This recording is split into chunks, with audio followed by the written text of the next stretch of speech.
Good evening, everyone. Happy Sunday. I hope everyone's Sunday was great. Everyone's weekend in general was great. Uh, my weekend was an eventful one.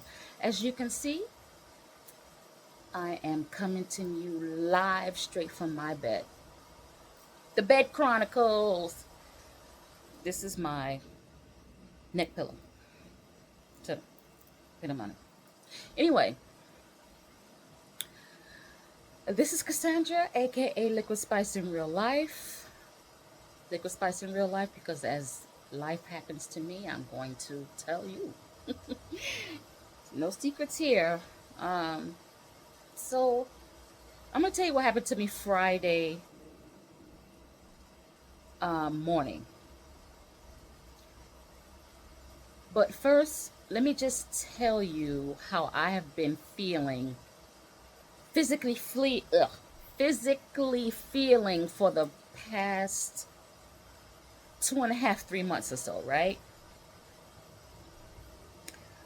Um, so for the past 2.5, 3 months,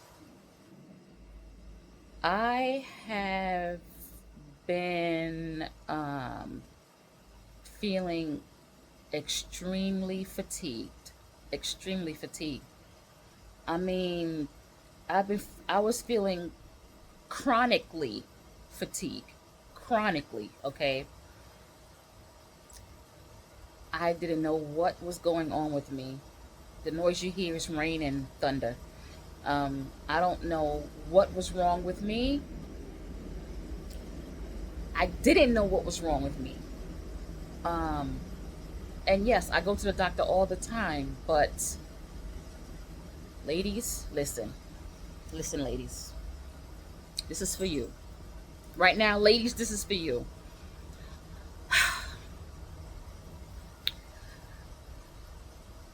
Your primary care doctor,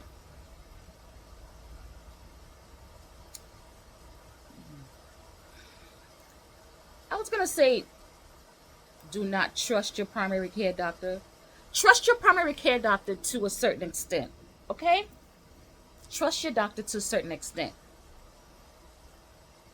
If you have a really good relationship with your primary care doctor and your primary care doctor actually listens to you, I know I look tired. Excuse me, I'm going to tell y'all what happened.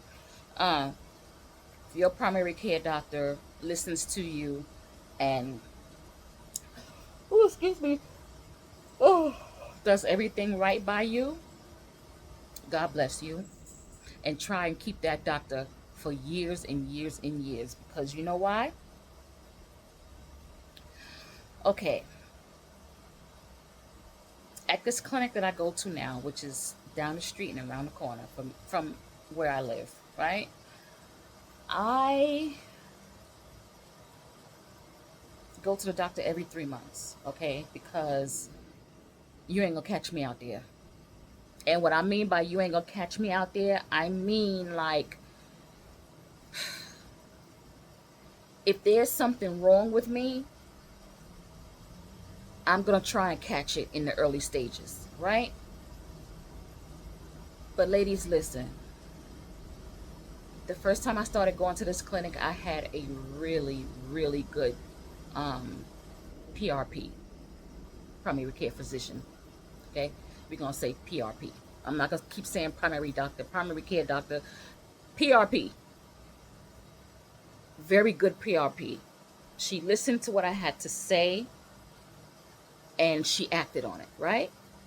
So then she left, which left me with the other PRP.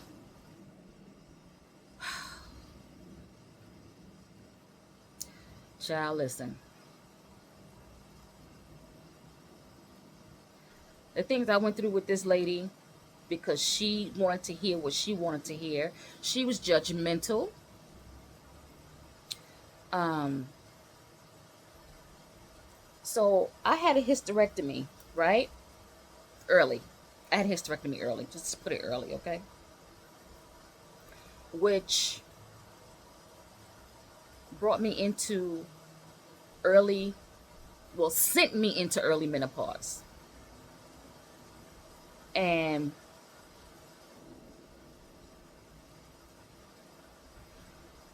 when I was sent into menopause, I really didn't know basically what it entailed. Okay, all I knew about menopause was from what I would hear adults talk about. Oh, you get hot flashes.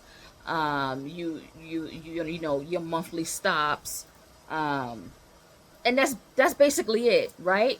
So I'm thinking, okay, I'm gonna get hot flashes. I had a hysterectomy, so no more monthly. Okay, uh, so that's all I knew. Nobody explained anything to me. Not even the doctor explained anything to me. So I tell you the hysterectomy story another time. It's gonna be it's gonna be too long. This is gonna be too long. So I'll tell you the hysterectomy story later. Um. So the hot flashes started coming, right? So the hot flashes were coming. Um. Brain fog. Um. Aches and pains. Like aches. Um. What else? Just a whole lot of little things. Irritable.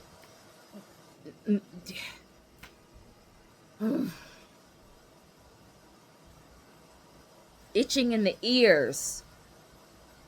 What else? It's a whole lot of stuff. It's a whole lot. Like I said, I'll get into more of the menopause thing in what I'm trying to explain to you, the symptoms when I tell you about why I had a hysterectomy. But you get the symptoms, right? So in my mind, I'm like, okay, you just got to go through it for a little while, and then it'll pass. Because I didn't know anything about it. I knew nothing. And at that time, I wasn't really researching anything. I trusted my doctor to tell me. I trusted my PRP to tell me what was the next stages that was about to happen, So when I went to the doctor that time and I told her, listen, I'm going through menopause, I'm having hot flashes and all this stuff like that. So every new symptom, now I do suffer from anxiety and depression. That I do. So I am taking medication for that. But when I went to the doctor to tell her about my menopausal symptoms, right? Every time I went to go talk to her, she tried to prescribe me an antidepressant. Either she would up my dose on my anxiety and depression meds, or she would try and prescribe me something new. Now,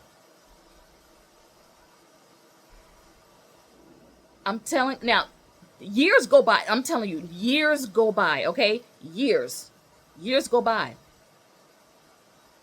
And now I'm even more irritable, okay? I'm even more anxious. The symptoms of menopause is extra strong and kicking my behind at this point. And I'm talking, I'm suffered for years. And every time I tried to go tell this woman what I was going through, like I said, she would want to prescribe me an antidepressant. The last straw I had, believe it or not, was 2 months ago. And I'm telling her, listen, this is what I'm going through, blah, blah, blah, blah, blah, blah, blah, blah, blah.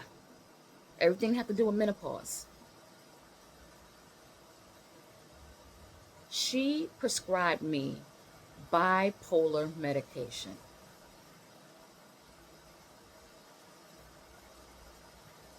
Baby, I'm not bipolar. When I tell you, this woman pisses me off so bad. Every time that I have to go to her, my heart rate goes up because I don't want to see her. I don't want to talk to her. What else? Um, my blood pressure goes up. Yo, so when they take my vitals, it's just skyrocketing. And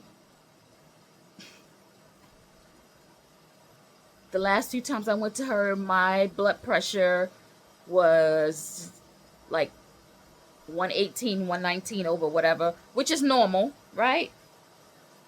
So she tells me, oh, your blood pressure is a little low.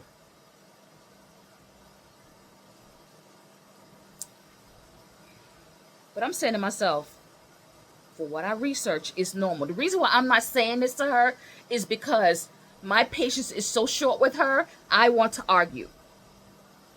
Like, I want to tell her off and walk out the room. So, before y'all ask, well, how come you didn't get another primary care doctor? I'm going to get into that. Just give me 1 second.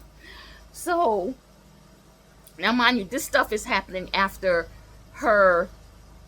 the doctor that was helping her with her workload, whom I was going to the other doctor instead of her, but yet she was still head honcho. You understand? So, after this PRP doctor that I loved, after she left, she told me exactly why she was leaving. She said, I've had it with her. I said, I know. I said, she's so judgmental. And she was like, yes, I've had it. I can't do it anymore. I said, oh my God. I just sat in the room with her and I just cried. I cried. I did not want her to leave because I know that I was not going to get along with this woman. So, like I said, after the doctor that I liked left, I had to go back to this one. And here's where all hell breaks loose again. Because I'm trying to tell her something about menopause. Oh, so years ago, when I first started telling her about menopause, she's like, I want you to go to a gynecologist. So I'm like, but why am I going to a gynecologist? I have a full hysterectomy. What are they checking for?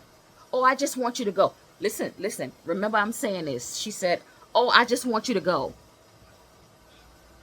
Okay. I go to a gynecologist. So I tell the gynecologist what my PRP say.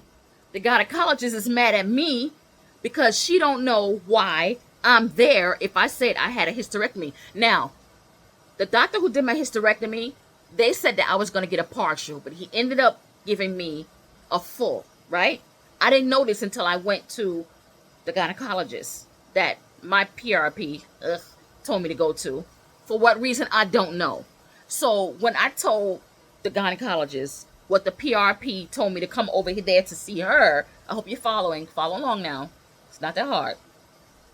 So she gets an attitude with me. And I'm like, okay, don't get mad at me. She is the one that told me to come to you. I don't know why I'm here. So she's examining me. And she's all rough. And I'm like, oh my God. So she goes, did you say you had a full hysterectomy? I said, no, they told me that they gave me a partial. She said, no, they gave you a full because I don't feel anything. This is exactly how she's talking because I don't feel anything. And she's so angry that I'm there that she tries to stick her whole hand up my hoo-ha. Okay? And I'm like, I'm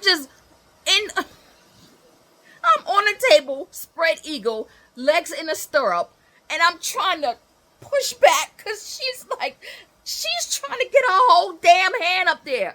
So I'm like, oh my God. So I'm just trying to ease back. And she's like, slide down to the table. I'm like, oh Jesus. So it's all done. She's like, you have a full hysterectomy. And I don't even know why she wanted you to come here. Why did she tell you to come to me if you have a hysterectomy? I said, I have no idea. But I'm telling you, this was like 10 years ago. I've been suffering the symptoms of menopause for over 10 years. So,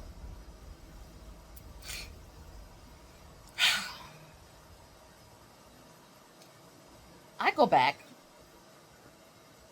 to my PRP after the gynecology appointment.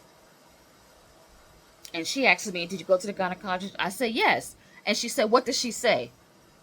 I said, "She didn't say anything. What is she supposed to say?" I said, "The only thing she told me was that instead of a partial hysterectomy, and I got a full. That's all she said." I said, "Yes." She's like, "Okay, well, let me check the chart." She's checking. I don't see anywhere where you went. I said, "What?" She said, "It's not in here. Where you went is not in the computer." Now, at this point, you know in a cartoon, sometimes when somebody get mad and the top of their head blows off. That's how I felt. That's how I felt because I didn't know why I was going to the gynecologist to begin with, okay? Because she never told me why. She never told me why I had to go.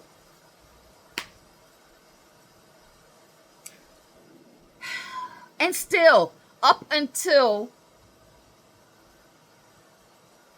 about a month and a half, 2 months ago, I found out why she wanted me to go to a gynecologist. But you see, she didn't believe to me.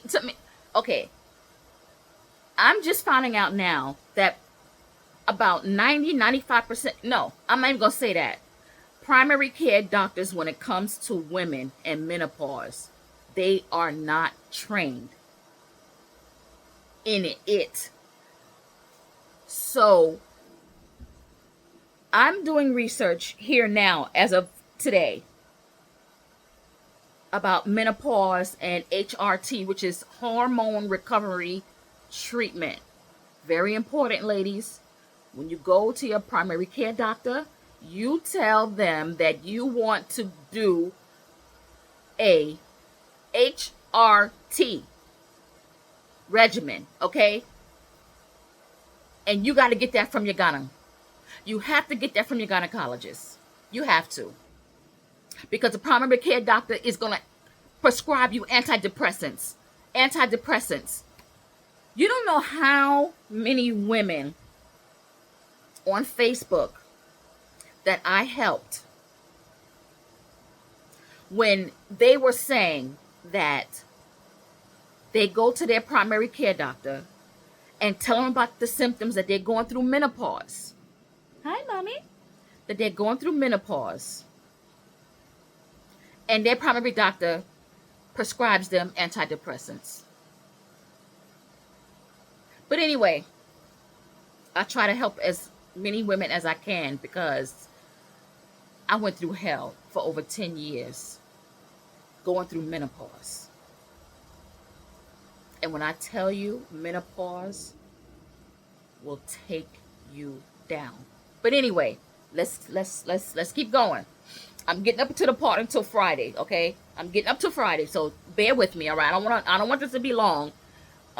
It is a Sunday, it's Sunday night, and this video probably won't go out until Monday evening sometime. But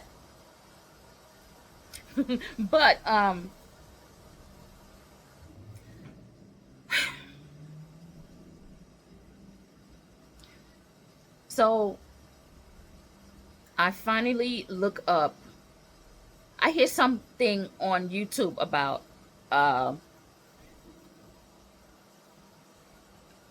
menopause specialist, right? So I Google and I see Presbyterian Hospital affiliated menopause specialist. So I make an appointment. They take my insurance. I make an appointment, right? Okay, I make an appointment and I go and I tell her everything. And she's like, "Okay, I'm going to put you on a hormone regimen." And I said, "Really?" She's like, "Yeah." She said, "You can have a patch, you can have a pill." She told me which one which one is better and all that stuff like that, which one I'm gonna get the best out of, which was the patch. So what I do with this patch, either right above one of my buttocks, I can stick it there for a week, or I can stick it on the lower part of my abdomen, but I have to switch sides every week. I have to get a new one and switch the side. So my day is Thursday. So every Thursday, I remove the patch from the left to the right. And I get a no. I remove the patch, get a new one, and put it on the left side. And then the next Thursday, I get a new patch, remove the old one, and put it on the right side, or put it on my buttock. But I tried to put it on the top of my butt, but it didn't work too well for me. I get more of the medicine when it's placed on my abdomen. But anyway, let's keep going. So, my PRP don't know I'm on a hormone regimen, right? Because I'm supposed to go to her next month. I'm supposed to go every 3 months unless something happens or whatever, right? But anyway, I'm telling her my symptoms, and she's, I'm fatigue, extreme, chronic fatigue. When I tell you fatigue, that I could not even walk from the living room to the kitchen without feeling like I ran up 5 flights of steps, out of breath. Wake up in the morning like I never went to sleep, like I hadn't slept in 5 days. Drinking Celsius drinks and Celsius caffeine powder, which did not work. I did not know what was going on. I didn't know. Now, I'm suffering with this chronic fatigue for 3 months. Because I'm telling my primary care doctor what I'm going through. I don't know what's going on with me. This has never happened to me before. I've never felt this way before. Never been chronically fatigued this bad. Okay? Now, the first time I was ever chronically fatigued is when I caught COVID from my father.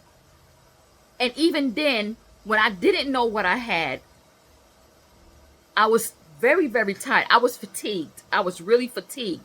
But I was taking a caffeine powder. So when I took the caffeine powder when I had COVID, and one of the symptoms was the fatigue, it helped me a little bit. But this chronic fatigue, when I would take the Celsius and the Celsius powder that you put in the water, it did not help. It helped a very, very little, like tiny, like you feel like, oh, okay. But then about 5%, you felt a little good, about 4%. But the 96%, you were still tired as hell. When I tell you that the fatigue was so bad, I would wake up in the morning, I would get a cup of coffee, take my shower, which I have a seat. I have one of those shower chairs in my bath, in my tub, in my shower. So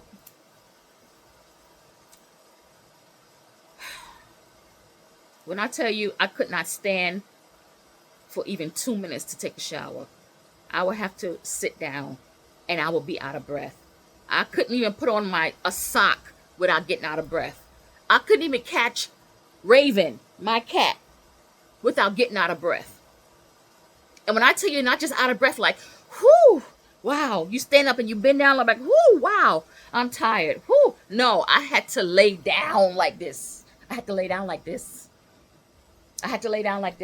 to get a breath. So when I would calm down and catch my breath, right?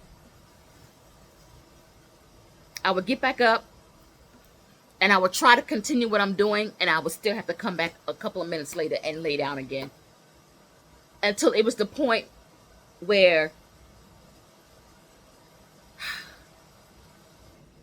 I would wake up in the morning and just not get out of bed. I would go, take my shower, sitting in the seat in the tub, and could barely dry myself off because I would get so tired and out of breath, like I was running for 6 blocks straight. And I mean out of shape running for 6 blocks straight. So you feel like you having a heart attack, okay? Because you can't catch your breath. But anyway, I don't know what it was. I'm thinking that my iron is low. I'm trying to eat right, and it was like no matter what I did, it was like that fatigue was kicking my behind. I stopped going anywhere. I stopped going out. I didn't do anything. This summer I did nothing, okay? Nothing, because I barely left the house. Right now it's my season. It's Halloween season. And I could not even go out to Marshall's or Home Goods or anything like that to try and look at the Halloween stuff. I would go from store to store, place to place.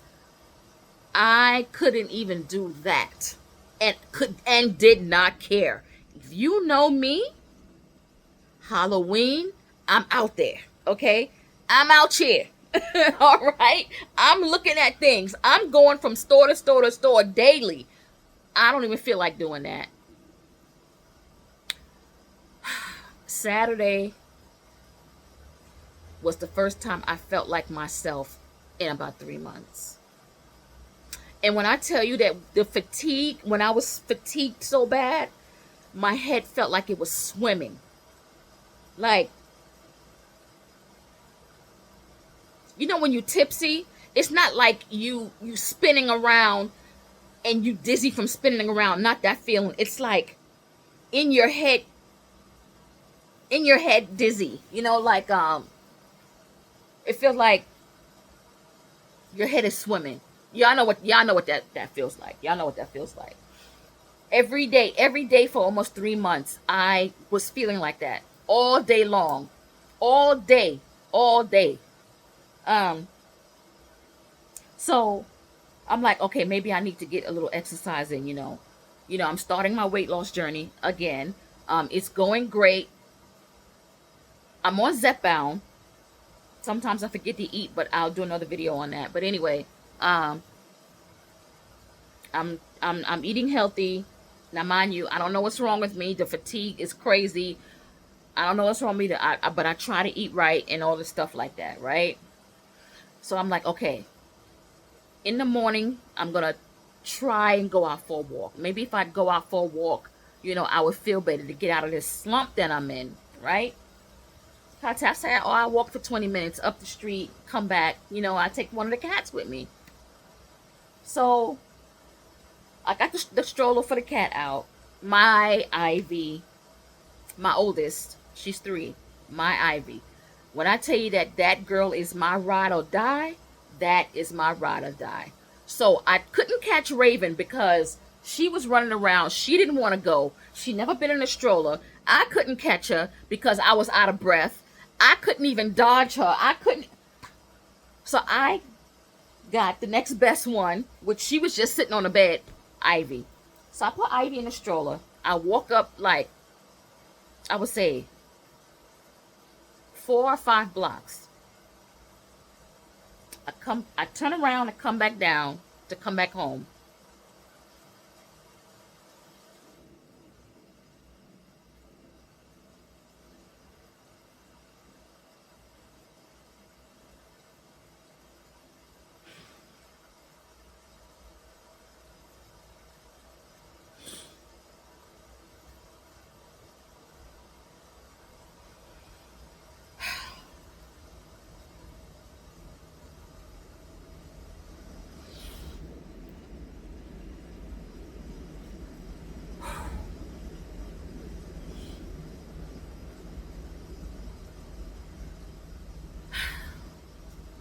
I turn around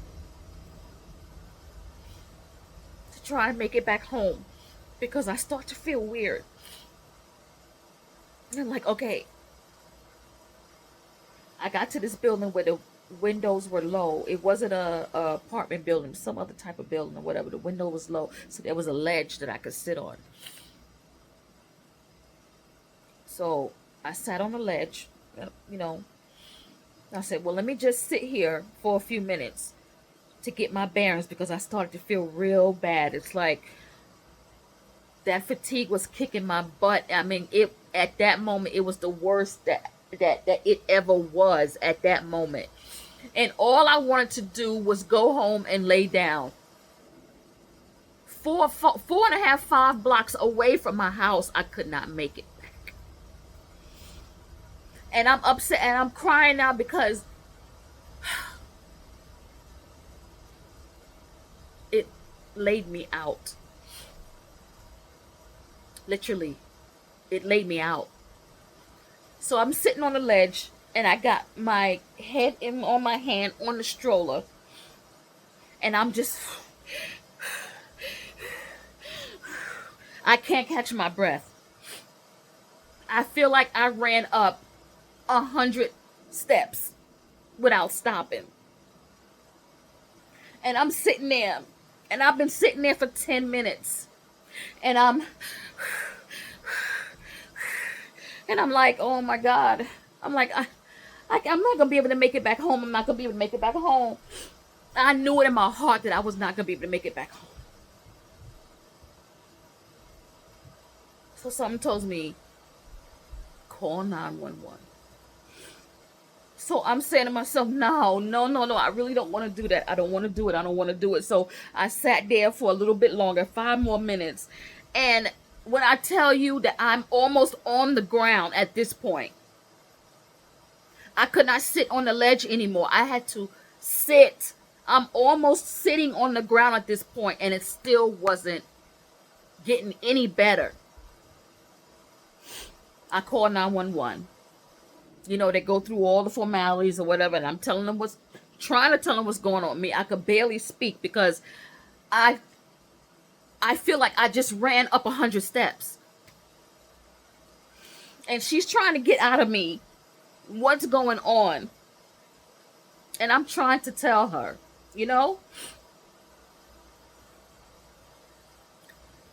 So I told her as best as I could. And she said, okay, they're on their way. If you start to feel worse than what you feel right now, call me back. I said, okay. So I waited 5 minutes. Nobody showed up. I had to call again because I was getting worse and worse and worse by the second. Not by the minute, by the second. This girl came up to me. And she was like, Miss, are you okay? And I'm like, I couldn't say nothing. I'm like this. And she's like, I saw you walking, and I saw you sitting here, and you just didn't look right. She was like, you want me to call 911? I said, I called already. I got out. I called already. That's all I could do was call already. I felt like I was going to die. When you try to tell someone what's wrong with you and you can't, that is a scary feeling. I'm telling you right now.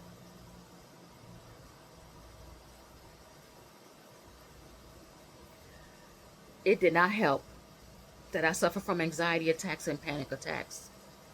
Because on top of the fatigue and how the fatigue laid me out, because I didn't know what was wrong with me, and I thought that I was dying, I had a panic attack on top of that.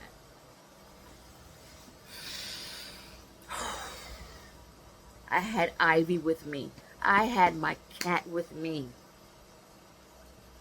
And I'm looking at her and I'm worried about her. Like, if I go to the hospital, what's going to happen? Thank God she's my emotional support animal. And thank God that I have the thing hanging from the top of the sun visor in the stroller that says that she's my emotional support animal. So I'm on the phone to 911 again. Now, at this point, the second call to 911, the girl is yelling into the phone where I am, my location, and telling them to hurry up, hurry up. She starts getting scared because at this point, I hit the ground. I mean, flat on my back, hit the ground, and could not move.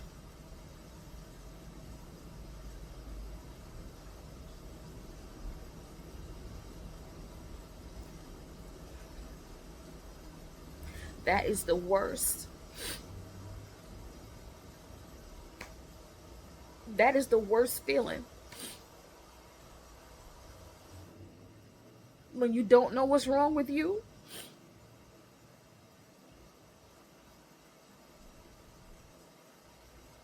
And on top of that, if you had like a newborn baby with you or an animal with you, and it's just you and that animal, or you and your baby, and something happens to you where you fall out on the ground and you could barely talk, and you sitting there and you're worried about what's gonna happen to your baby or your pet because it's just you.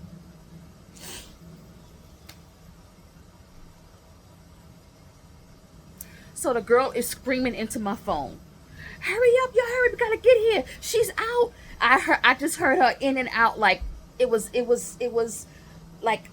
like she was far away in a tunnel. And it was like I would hear some of what she's saying, and then it'd be just total, like I couldn't hear anything. It was like she was going in and out. But from what I can decipher, she was saying, "She's out. She's out. She's out. She's laid out. You gotta hurry up. She's laid out. I don't know what's wrong with her. I just saw her walk past me. She's laid out." Then the ambulance showed up. It was 4 of them. And if you could talk, they're not going to pull out a stretcher and put you on a stretcher and take you into the ambulance. You have to walk. I knew this. So I wasn't upset with it. I tried to walk. Look, it was 4 of them. It was 3 of them holding me up, walking me to the ambulance. Now, the girl that had stopped to try and help me, she was yelling at them. She was yelling at them. She's like, "How y'all gonna try and make her walk? How y'all gonna try and make her walk? Look at her. She can't walk. She can't even stand up." They were basically carrying me. So the one that stood behind is looking at me, and I'm trying to look to find out where Ivy was going in her stroller. So he's like, "Is there anybody to come and get your cat?" And I'm shaking my head like this. He's like, "I don't know what to do. I don't know if the cat can come." So I had to get out, emotional support. Emotional support. I'm like, emotional support. Emotional support. He was like, "Emotional support animal." I said, and he was like, "Okay." So he's telling his coworkers, they were like, "What you gonna do with the cat?" 5 minutes. They're talking about the cat, and I'm thinking that I'm about to stop breathing here. So it's making my panic attack worse. So by now I'm crying. And I'm just not speaking anymore. I'm crying because I'm thinking I'm gonna die. I'm gonna die.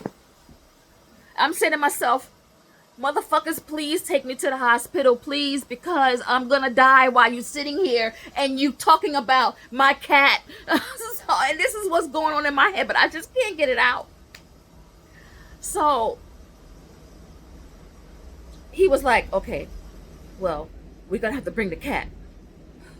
And I'm like, so I'm hearing, so I finally, they did bring out the stretcher because I couldn't get up in the ambulance, So they brought the stretcher out and put me on it, and then they put me in the ambulance, right?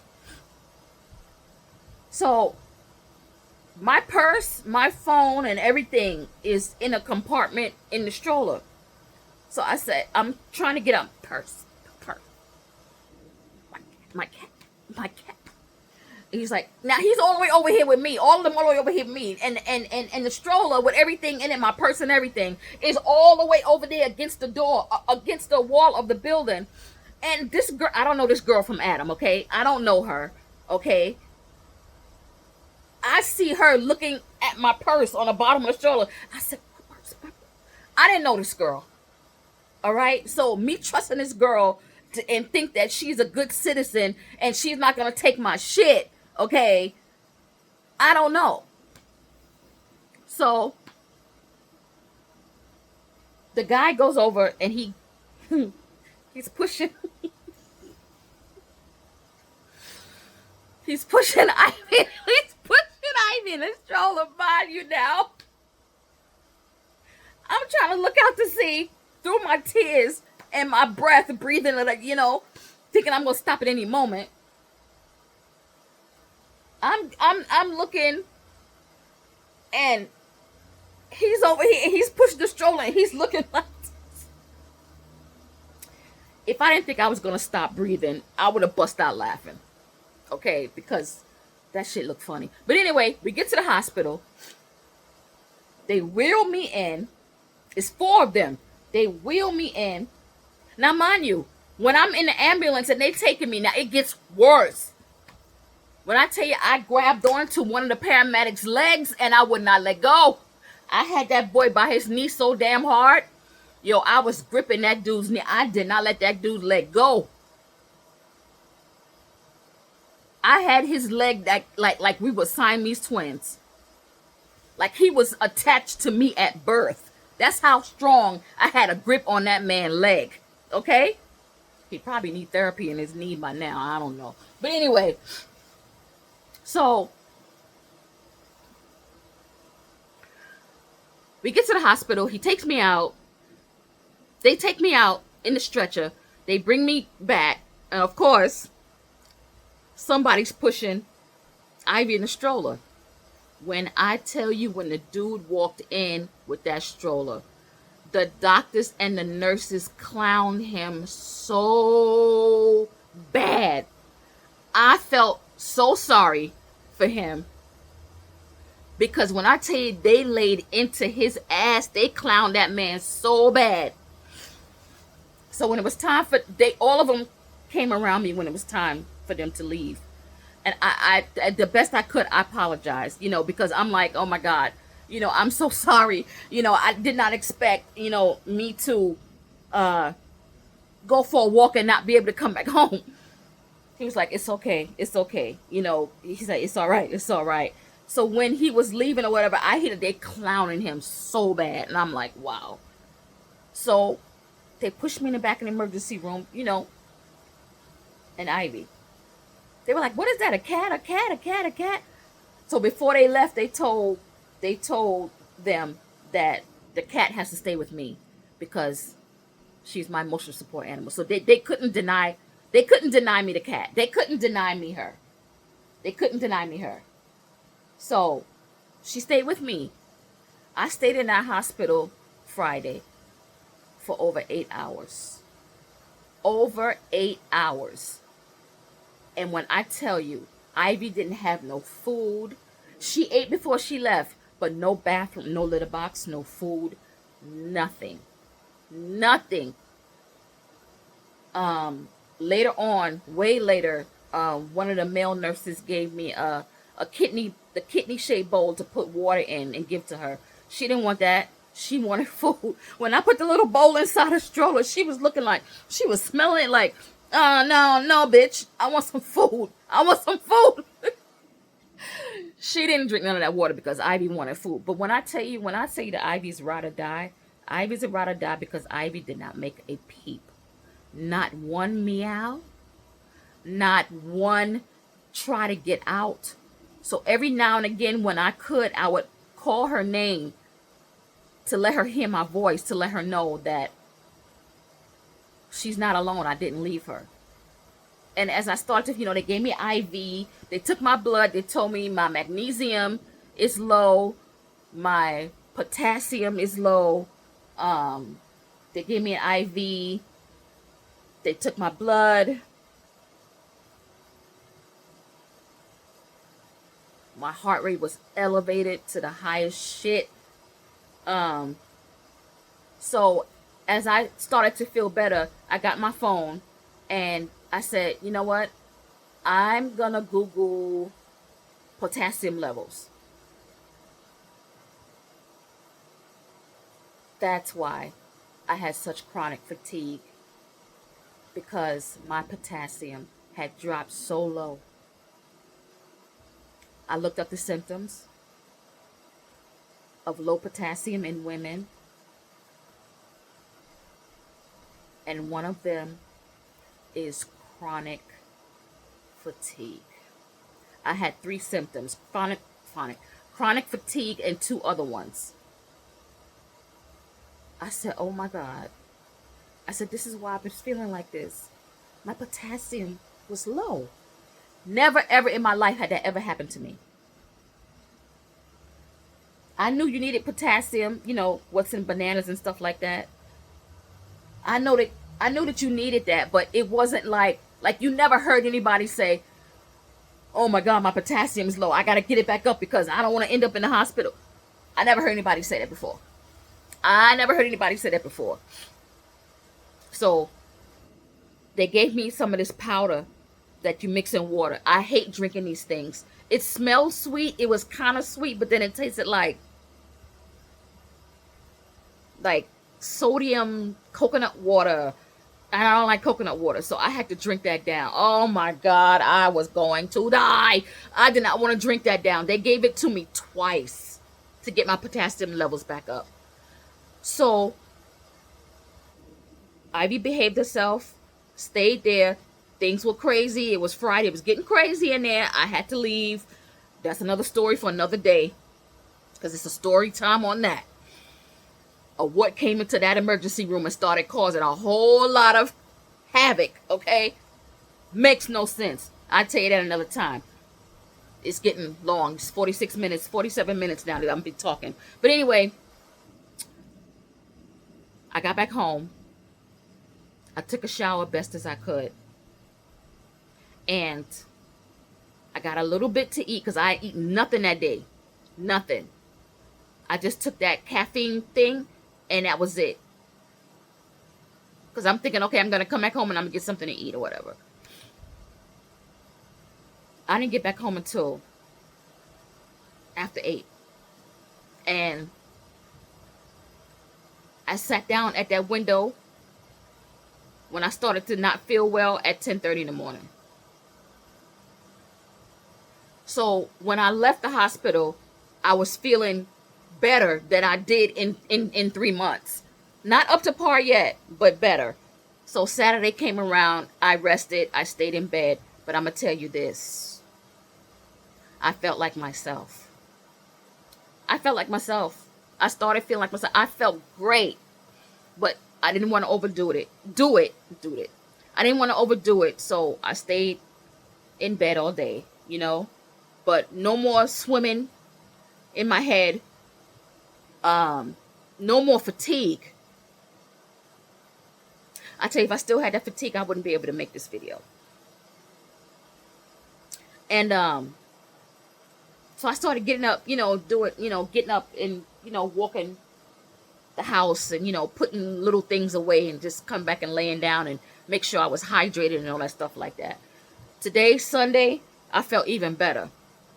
So I went on Amazon and I purchased magnesium, potassium, D3K2 supplements that I'm going to take monthly, because I do not want that to happen to me again. I have to keep my potassium levels up, because that was bad. I mean, what's worse than bad? That was horrible. That was a horrific experience. That was horrific, and I don't ever want to go through that again. All right, I'm going to let y'all go. I have 206, I think, followers now. Let's get to 300, guys. Don't forget to comment, like, and subscribe if you have any questions, whether it be about menopause or whatever. You need help with something if you're going through menopause, or you're having perimenopause, which doctors don't believe in. Okay, doctors don't believe in perimenopause. That's menopause before you get menopause. That's menopause before your monthly stops coming. Stops coming. But anyway, I'm gonna get off this now. I'm going to bed. It is 8:58 and coming up on 50 minutes for this video. Comment, like, and subscribe. I will be back to explain more at another time, in another few days. Hopefully, I'm still building up. You know, I feel about 94% better, but it's coming along. My medication, my pills from Amazon come on Monday tomorrow, and I'm gonna start taking it immediately. But anyway, I'm gonna have a hair video. I'm gonna talk about my edges. So I got some things coming. Just bear with me, please. I'm trying my best. Please, I'm trying my best. All right. Have a good night. From me, Ivy, and Raven to you. Have a wonderful night. Have a great week if I don't talk to you. And hang in there, okay? Ladies, if you have any questions about menopause, primary care doctor not believing you, trying to give you antidepressants instead of actually telling you what to do, talk to me. You can, I guess, DM me, I guess. I got DM for you too, that you can do a private message. I don't know. Girl, just contact me in the comments, and you can give me your Instagram or whatever, and I will contact you privately, and we can talk about this, and I'm going to tell you exactly what you need to do to get on your hormone therapy so that you can feel good again. Knock them hot flashes out. Knock all those other symptoms out that affects your mental, but you won't be mentally bad enough for antidepressants, if you understand what I'm saying. But anyway, I'm out. Have a good night. Love you. Liquid Spice in real life. Ivy and Raven, we're out. And I'll talk to you soon. Mwah.